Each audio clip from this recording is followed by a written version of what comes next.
లోకం ఒక మాయని తెలుసుకున్నాను, ఏది నా సొంతం కాదనుకున్నాను.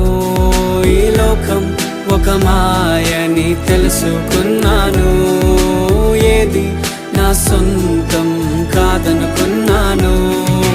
తప్పిపోయిన కుమారుని నేనైతే, నా కొరకై నిరీక్షించే తండ్రి నా యేసు. తప్పిపోయిన కుమారుని నేనైతే, నా కొరకై నిరీక్షించే తండ్రి